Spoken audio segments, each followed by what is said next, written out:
नमस्कार दोस्तों, यूट्यूब के इस प्लेटफॉर्म पर आपका स्वागत है। फ्रेंड्स, आज के इस वीडियो में हम मध्यकालीन भारत के जो टॉपिक आपका स्टार्ट होता है अरबों का आक्रमण, इस टॉपिक से जितने भी लगभग महत्वपूर्ण क्वेश्चन बनेंगे उन क्वेश्चनों को हल करेंगे। और इन्हीं क्वेश्चनों को जब हम विस्तार करेंगे तो ये आपका जो टॉपिक होगा वो क्लियर भी होता जाएगा, क्योंकि आप कहीं ना कहीं बुक में आप पढ़े होंगे। अब क्वेश्चन के माध्यम से होता क्या है, आपके पूरे चैप्टर से आपके किस प्रकार के क्वेश्चन बन जाएंगे पहले तो ये सीखेंगे, और इनको कैसे हल करेंगे ये भी सीखेंगे। तो स्टार्ट करते हैं। पहला जो क्वेश्चन है कह रहा है, इनमें से कौन गजनी राजवंश का संस्थापक था? अल्कुतगिन, महमूद, सुबुक्तगिन और इस्माइल। तो आपका गजनी राजवंश के स्थापक जो था अल्कुतगिन था। इसका आंसर जो होगा ए होगा। आइए देखते हैं। देखिए, यामनी वंश जिसे गजनी वंश कहा गया था, ठीक,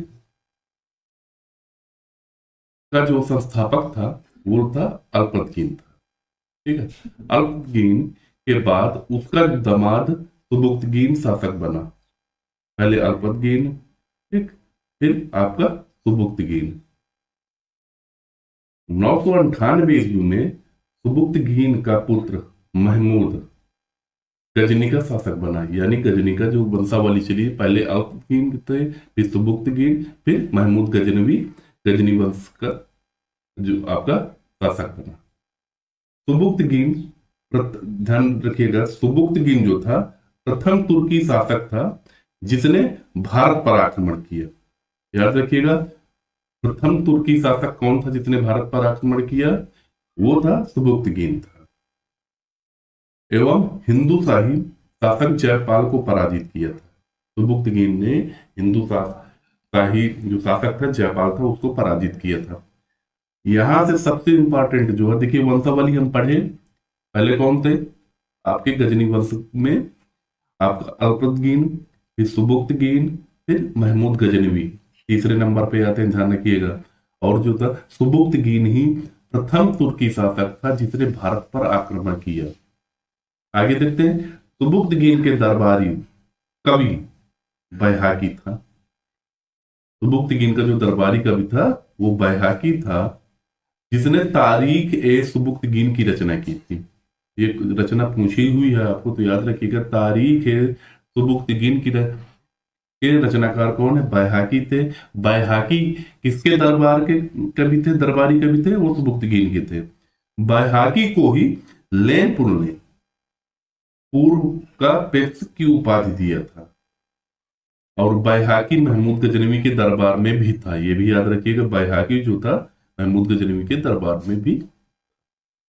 तो बैहाकी दरबारी कवि सुबुक्तगिन का था और बैहाकी महमूद गजनवी के दरबार में भी रहता था। तो कंफ्यूजन ना होइएगा। देखते हैं अगला क्वेश्चन है, कह रहा है महमूद गजनवी का दरबारी इतिहासकार कौन था? हसन निजामी, उतबी, फिरदौसी और चंद्रबरदाई। तो इसका जो आपका दरबारी का इतिहासकार था वो उतबी था। याद रखिएगा, महमूद गजनवी का जो दरबारी कवि आपका उतबी थे।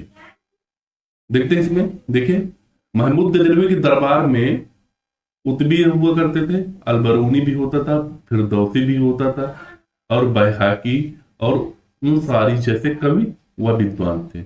यदि हम बात करेंगे इतिहासकार की, तो उतबी महमूद गजनवी का दरबारी इतिहासकार था जिसने भारत पर आक्रमणों का वर्णन किया था। उतबी की जो रचना थी तारीखे यामनी, तारीखे यामनी उतबी की रचना है और अरबी भाषा में लिखी गई थी। अलबरूनी जो थे का जो जन्म था 1973 में हुआ था, क्योंकि ये आपका इंपॉर्टेंट है यहां से, और ये तो है ही है। इसके बारे में, अलबरूनी के बारे में थोड़ा सा समझते हैं। देखिए, इसका जन्म 1973 में हुआ था, खीवा प्रदेश में था। ठीक है, और 1017 ईस्वी में महमूद गजनवी ने खीवा को विजय किया था और अलबरूनी को युद्ध बंदी के रूप में प्राप्त किया था। याद रखिएगा। और अलबरूनी का जो नाम था अबू रेहान था, उपनाम जो था अबू रेहान था, और महमूद गजनवी के साथ ये भारत आया था। और प्रसिद्ध इतिहासकार या ये बना था जिसने आपका पुराणों का अध्ययन करने वाला प्रथम मुसलमान था। देखिए, इस स्लाइड से हमने क्या क्या सीखा। पहले तो उतबी के बारे में हमने पढ़ा और अलबरूनी के बारे में पढ़ा। उतबी जो था वो महमूद गजनवी का दरबार में इतिहासकार था। अलबरूनी जो था वो आपके गुलाम युद्धबंदी के रूप में महमूद गजनवी ने प्राप्त किया था इसे। और यह भारत आने वाला आपका महमूद गजनवी के साथ ये भारत आया था, और ये पुराणों का अध्ययन करने वाला प्रथम मुसलमान था। तो याद रखिएगा, सबसे ज्यादा यही पूछा गया था, पुराणों का अध्ययन करने वाला प्रथम मुसलमान कौन था, वो अलबरूनी था। ठीक है, नेक्स्ट क्वेश्चन देखिए इसी में आगे। 11वीं सदी में किताबुल हिंद की, अलबरूनी की जो रचना थी वो किताबुल हिंद थी। ठीक है, जिसका आपके हिंदी में अनुवाद रजनीकांत ने किया था, रजनीकांत शर्मा ने किया था। वो अंग्रेजी में जो अनुवाद था एडवर्ड सचाउ ने किया था। आपके किताबुल हिंद के रचनाकार अलबरूनी थे। इसका हिंदी अनुवाद में रजनीकांत ने किया था, और अंग्रेजी अनुवाद जो थे एडवर्ड सचाउ ने किया था। महमूद गजनवी के समय फिरदौसी ने फारसी भाषा में शाहनामा की रचना किया था। फिरदौसी को जो पूर्व का होमर, या जिसका मतलब हो गया फारसी का होमर कहा जाता था। अब पिछले जो स्लाइडों में से कैसे कैसे क्वेश्चन बने हैं वो देखते हैं। देखिए, अलबरूनी किसका समकालीन था? महमूद गजनवी का, मोहम्मद गोरी का, मीर कासिम का, बलबन का। तो जाहिर सी बात है आपका महमूद गजनवी का समकालीन था। ये आंसर ये होगा इसका। नेक्स्ट क्वेश्चन कह रहा है, महमूद गजनवी के साथ भारत आने वाला प्रसिद्ध इतिहासकार कौन था? हारिसा, अलबरूनी, अफीक, इब्न बतूता। तो अलबरूनी जो था, जो महमूद गजनवी के साथ भारत आया था, अभी पढ़ ही चुके हैं। देखिए, कह रहा है महमूद गजनवी के जो आक्रमण थे उनका क्रम था। तो इनका क्रम में आपका मुल्तान पहले पड़ेगा, फिर बानेश्वर पड़ेगा, फिर कश्मीर पड़ेगा, फिर मथुरा पड़ेगा, फिर कन्नौज पड़ेगा। ये तो इसका सही है। अब इसके बाद महमूद गजनवी के आक्रमण के बारे में हम आइए समझते हैं। देखिए, महमूद गजनवी का जो जन्म था, इसको ध्यान से समझते जाइएगा, इससे आगे काफी क्वेश्चन जो पूछे हुए हैं वो आपको मिलेंगे। देखिएगा, महमूद गजनवी का जो जन्म था 1971 में हुआ था, और 900 फिर 1971 में हुआ था, और 998 ईस्वी में 27 वर्ष की आयु में वो आपके अपने पिता के राज्य गजनी का मालिक बना था। ठीक है, महमूद गजनवी के भारत पर आक्रमण, जो पहला आक्रमण हुआ था वो 1000 ईस्वी से आरंभ होता है। सबसे पहले उसने क्या किया था, जो सीमावर्ती कुछ किलो को जीता था। इसके बाद इसका जो दूसरा आक्रमण हुआ था 1001 ईस्वी में हुआ था, जो हिंदू शाही पंजाब के जो राजा था जयपाल पर आक्रमण किया था। दूसरा आक्रमण आपका जयपाल पर था। पेशावर के पास युद्ध में आपका महमूद गजनवी ने जयपाल को पूरी तरह से पराजित कर दिया था। ठीक है ना। तो आपका दूसरा आक्रमण कहां पर हुआ? पेशावर के पास आपका हुआ था, जहां पर महमूद गजनवी ने जयपाल को पूरी तरह से पराजित किया जाता। और इसी अपमान के कारण इसने आत्महत्या कर लिया था, और यह आपका पहला शासक था जिसने आत्महत्या किया था हिंदू शाही राजवंश का। ठीक है, और इसकी जो राजधानी हुआ करती थी जयपाल की, वो उद्भांडपुर हुआ करती थी। ये भी याद रखिएगा। अब 1004 में महमूद ने मुल्तान पर आक्रमण किया था। महमूद गजनवी का मुल्तान पर आक्रमण हुआ था 1004 ईस्वी में। कई बार पूछा हुआ क्वेश्चन है, यहाँ ध्यान रखिएगा। और 1006 ईस्वी में मुल्तान को जीत लिया था। महमूद गजनवी ने हिंदू शाही राज्य के राजा आनंद पाल पर वह हिंद के निकट 1009 ईस्वी में पराजित किया था आनंद पाल को। ठीक है, आनंद पाल ने महमूद गजनवी के विरुद्ध हिंदू राजाओं का एक संघ बनाया था। तो ये यहां से याद रखिएगा, किसने बनाया था? आनंदपाल ने बनाया था और हिंदू राजाओं का एक संघ बनाया था।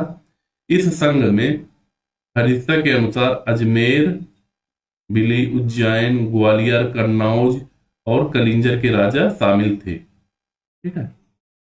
आपका 1014 ईस्वी में महमूद ने थानेश्वर पर भी आक्रमण किया, जहां उसने चक्र स्वामी की मूर्ति को तोड़ा था। 1015 से 1021 के मध्य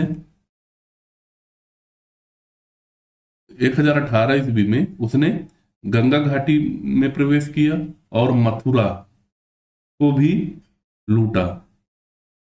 मथुरा के पश्चात उसने कन्नौज पर आक्रमण किया, जहां पर उसे अतुल संपत्ति की प्राप्ति हुई थी।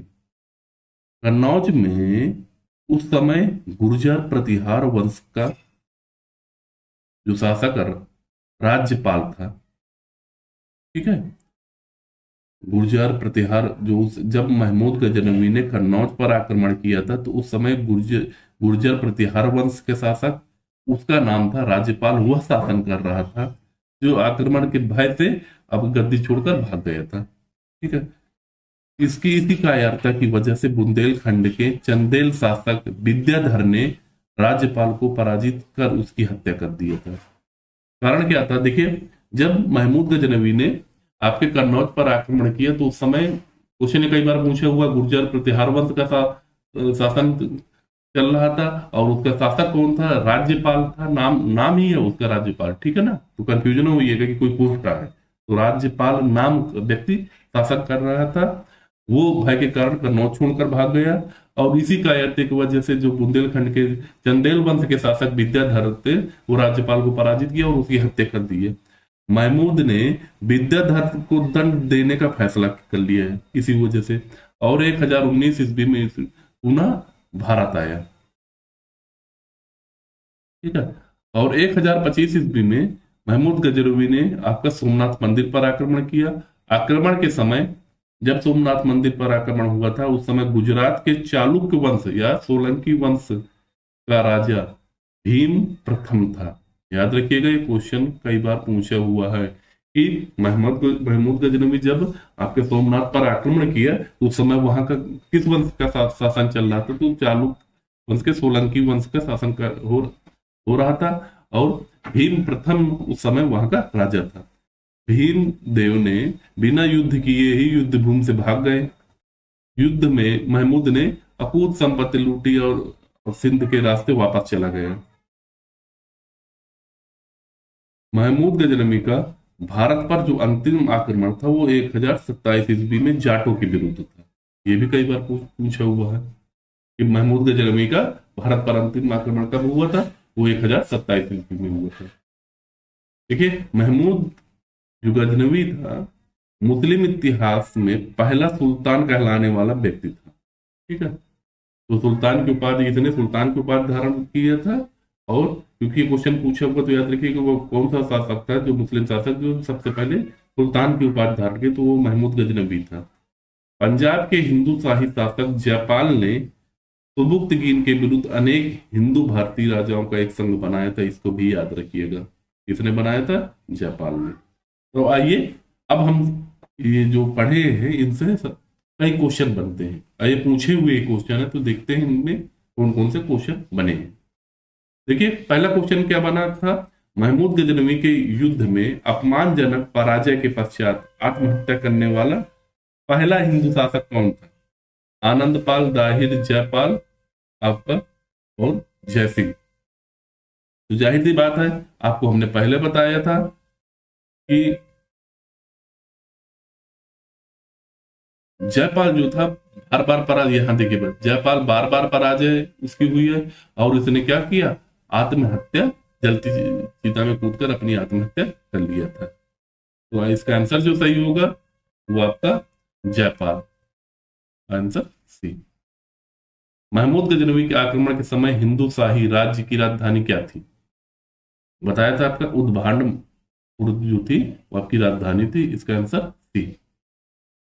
महमूद गजनवी के जब कन्नौज पर आक्रमण हुआ था, तो महमूद गजनवी के आक्रमण के समय वहां का शासक कौन था? किसका शासन चल रहा था? तो राज्यपाल का शासन चल रहा था। इसका आंसर ए होगा।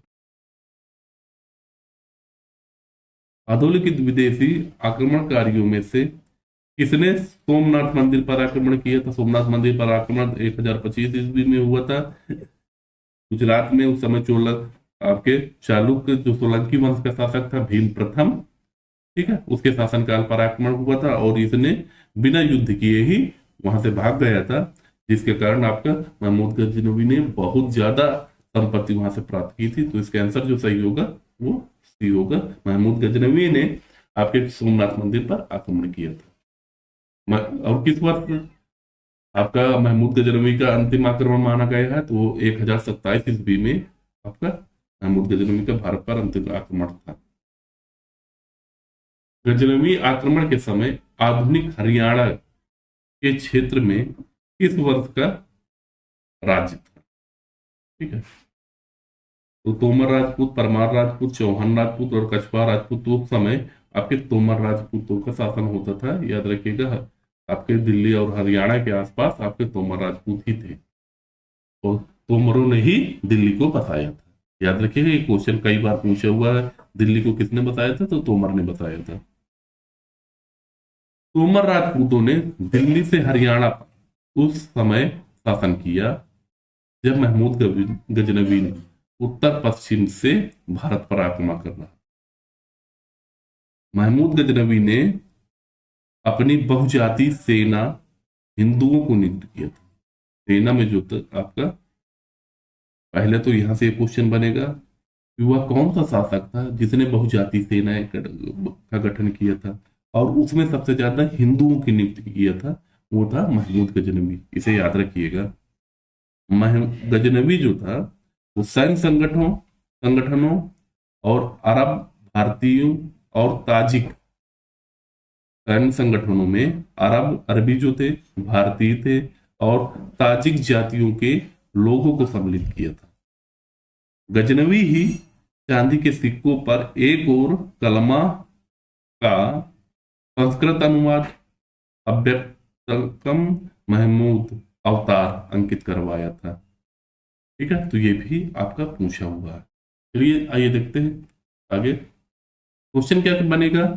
निम्नलिखित मुस्लिम विजेताओं में से किसने अपने बहुजाति सेना में हिंदुओं को नियुक्त किया था? ठीक है, तो अल्पतकीन, महमूद गजनवी, मोहम्मद बिन कासिम और कुतबा बिन मुसलम। तो महमूद गजनवी जो था वो अपने बहुजातीय सेनाओं में सबसे ज्यादा हिंदुओं को नियुक्त किया था। तो इसका आंसर जो सही होगा वो भी होगा। पहला, गजनवी शासकों के सैन्य संगठन में किस जाति के लोग सम्मिलित नहीं थे? देखिए, अरब थे और आपके भारतीय भी थे, ताजिक भी थे, लेकिन ग्रीक नहीं थे। इसका आंसर जो सही होगा वो डी सही होगा। निम्नलिखित मुस्लिम विजेताओं में किसने अपनी बहुजातीय सेना में हिंदुओं को नियुक्त किया था? वो थे आपके महमूद गजनवी। इसका आंसर जो सही होगा वो भी होगा। ये भी आपका बहुजातीय सेना वाला था, तो महमूद गजनवी ही। किसने एक तरफ संस्कृत मुद्रा लेख के साथ चांदी के सिक्के निर्मित किए थे? मोस्ट इंपॉर्टेंट है, कई बार आपका पूछा हुआ क्वेश्चन है। या तो इसमें आपका महमूद गजनवी ही जो था वो संस्कृत युक्त आपके चांदी के सिक्के बनवाया था। निम्नांकित शासकों में से किसने अपने सिक्कों के पृष्ठ भाग पर कलमा का संस्कृत अनुवाद दिया? तो आपको पता ही हो गया होगा, महमूद गजनवी जो था जो अपने सिक्कों के जो पृष्ठ पर था कलमा का संस्कृत अनुवाद लिखवाया था। तो इसका आंसर होगा बी। नेक्स्ट क्वेश्चन, आइए ये थोड़ा सा है, इससे पढ़ते हैं और इससे आगे के कितने क्वेश्चन बनते हैं इनको भी देखेंगे। देखिए पहले क्या है, भारत में राजनीतिक एकता के अभाव के कारण, ठीक है, तुर्की आक्रमण काफी सफल रहे। अरबों के पश्चात तुर्कों का भारत में आक्रमण, ध्यान रखिएगा, भारत पर आक्रमण करने वाला प्रथम मुस्लिम जो था, याद रखिएगा, भारत पर आक्रमण करने वाला प्रथम मुस्लिम जो था मोहम्मद बिन कासिम था। जो कि अरबी। 712 ईस्वी में भारत पर प्रथम आक्रमण जो था मोहम्मद बिन कासिम ने किया था, और वो अरबी था। जबकि भारत पर आक्रमण करने वाला प्रथम तुर्की मुसलमान जो था वो सुबुक्तगीन था, हमने आपको बताया ही था। सुबुक्तगीन के बाद महमूद आपका भारत पर महमूद गजनवी ने भारत पर 17 बार आक्रमण किया था। सल्तनत काल के अधिकांश जो अमीर एवं सुल्तानों का संबंध जो हुआ कर, जो आगे सल्तनत का दिल्ली सल्तनत जो चलेगा 1206 से लेकर के 1526 ईस्वी तक सल्तनत काल होता है, और इसमें अधिकांश जो सुल्तान होंगे वो तुर्क वर्ग के ही होंगे। ठीक है, आगे समझते हैं। सुल्तान मोहम्मद गोरी का भारत प्रथम आक्रमण कहां पर हुआ? भारत में जो आपका प्रथम आक्रमण कहां पर हुआ था? वो हुआ था मुल्तान में हुआ था। इसका आंसर तो बी होगा। आइए समझते हैं। देखिए, आपका हंसवनी वंश का शासक शिहाबुद्दीन मोहम्मद गोरी था। भारत में मुस्लिम साम्राज्य का संस्थापक माना जाता है। ठीक है, याद रखिएगा। उसने महमूद गजनवी के समान भारत पर आक्रमण किए, किंतु इसका जो उद्देश्य था वो महमूद गजनवी का उद्देश्य, क्वेश्चन पूछा हुआ है पर ध्यान सुनिएगा। महमूद गजनवी का जो भारत पर आक्रमण करने का उद्देश्य था सिर्फ धन की लूट था, लेकिन मोहम्मद गोरी का जो उद्देश्य था एक स्थायी साम्राज्य की स्थापना करना था। याद रखिएगा, दोनों के आक्रमण करने के उद्देश्य अलग अलग थे। ठीक है, मोहम्मद गोरी ने भारत पर पहला आक्रमण 1075 ईस्वी में गजनी से चलकर गोमल दर्रे से होते हुए मुल्तान पर किया था। याद रखिएगा, यहाँ कुरमाची मुसलमान शासन कर रहे थे। ठीक है, और 1178 ईस्वी में मोहम्मद गौरी ने गुजरात पर आक्रमण किया। यहाँ पर भीम द्वितीय, जिसे मूलराज के नाम से जाना जाता है, मूलराज द्वितीय के नाम से, अपनी योग और साहसी विधवा मां नायिका देवी के नेतृत्व में आपके मोहम्मद गौरी को पराजित कर दिया था। तो ध्यान रखिएगा, मोहम्मद गौरी का भारत पर प्रथम आक्रमण जो था वो मुल्तान पर हुआ था 1175 ईस्वी पे। ठीक है, और यहां पर इसने विजय प्राप्त किया। फिर 1178 ईस्वी में इसने गुजरात पर आक्रमण किया, और उस समय वहां का जो शासक थे मूलराज द्वितीय थे, और इसने अपनी मां के साथ में मिलकर इसे पराजित कर दिया। यह मोहम्मद गौरी की प्रथम पराजय हुई थी। ठीक है, दूसरी बार पराजय कब हुई थी? 1191 ईस्वी में हुआ था, पृथ्वीराज चौहान ने किया था तराइन के प्रथम युद्ध में। देखिए, तराइन के प्रथम युद्ध में इसकी दूसरी पराजय हुई थी। ठीक है, तराइन के द्वितीय युद्ध जो 1192 ईस्वी में हुआ था, तराइन का प्रथम युद्ध याद रखिएगा 1191 में, और तराइन का द्वितीय युद्ध 1192 ईस्वी में हुआ था। मोहम्मद गौरी ने पृथ्वीराज चौहान को पराजय कर दिया। ठीक है, आगे मोहम्मद गौरी ने उत्तर भारत को जीत लिया, और जिससे आप जैसे ही आपके तराइन के द्वितीय युद्ध में पृथ्वीराज चौहान को बंदी बनाया गया। ठीक है, और उसकी हत्या कर दी गई, और यहीं से ही आपके तुर्की शक्ति का या मुस्लिम शक्ति का भारत में स्थापना हुई थी। तराइन के द्वितीय युद्ध से ही आपके भारत में मुस्लिम शक्ति या तुर्की शक्ति की स्थापना हुई थी। देखिए, पृथ्वीराज चौहान के विरुद्ध मोहम्मद गौरी के आक्रमण के समय, ठीक है, कन्नौज पर जो शासक था वो आपका जयचंद था। ठीक है ना, जो गढ़वाल वंश का अंतिम शक्तिशाली शासक माना गया था। भारतीय लोक साहित्य में तथा कथाओं में राजा जयचंद के नाम से इसे जाना जाता था। जयचंद का जो जयचंद ने ही आपके क्या कहते हैं मोहम्मद गौरी को उकसाया था कि आप पृथ्वीराज चौहान पर आक्रमण करें, और उसकी सहायता किया था। ठीक है, चंदावर का जब युद्ध हुआ था, याद रखिएगा, चंदावर के युद्ध में भाई जब आपने विश्वासघात दिया आपका पृथ्वीराज चौहान को, तो अगला विदेशी आक्रमण तो समझ ही गया कि यहाँ तो फूट है, कोई एक दूसरे की मित्रता नहीं है। तो इसने क्या किया, मोहम्मद गौरी ने चंदावर के युद्ध में ही आपका जयचंद को पराजित किया। अब जयचंद के साथ चंदावर का युद्ध होता है 1194 ईस्वी में, जिसमें से आपका राजा जयचंद पराजित होता है। और चंदावर पड़ता कहाँ, कन्नौज व इटावा के बीच में आपका पड़ता है। ठीक है, जयचंद युद्ध में मारा जाता है और राजपूतों की पराजय होती है। ठीक है, अब देखते हैं 1205 ईस्वी में मोहम्मद गोरी ने खोखरी में विद्रोह किया और इसको बड़ी क्रूरता से इसका दमन भी किया। किंतु 1206 ईस्वी में तमियक नामक स्थान पे एक खोखर जनजाति, ये खोखर नामक एक जनजाति थी, इसने क्या कर मोहम्मद गोरी की हत्या कर दी। आइए अब समझते हैं इससे संबंधित प्रमुख प्रश्न। भारतीय नरेश निम्नलिखित भारतीय नरेशों में से किसने सर्वप्रथम मोहम्मद गोरी को पराजय किया था? तो आपका भीमद्वती, जयचंद और पृथ्वीराज चौहान, विद्याधर। तो भीमद्वती।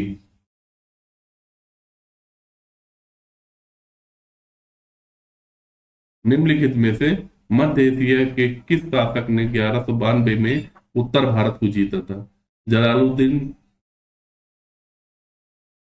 और गजनी का महमूद, शिहाबुद्दीन, मोहम्मद गोरी और आपका चंगेज खान। तो आपका 1192 में आपका तराइन का द्वितीय युद्ध हुआ था, जिसमें से आपके मोहम्मद गोरी ने पृथ्वीराज चौहान को पराजित किया था। ये अभी पढ़ चुके हैं, तो इसका आंसर जो सही होगा वो सही होगा। पृथ्वीराज चौहान के पराजय जब हुई थी उस समय आपका कन्नौज में किस राजवंश का, तो आपका प्रतिहार राजवंश का शासक।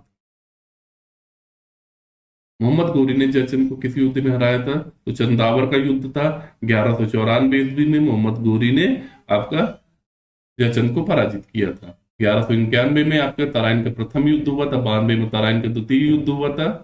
और 1194 में चंदावर के युद्ध में आपके जयचंद को पराजित किया गया था। मोहम्मद गोरी की हत्या किसने किया था?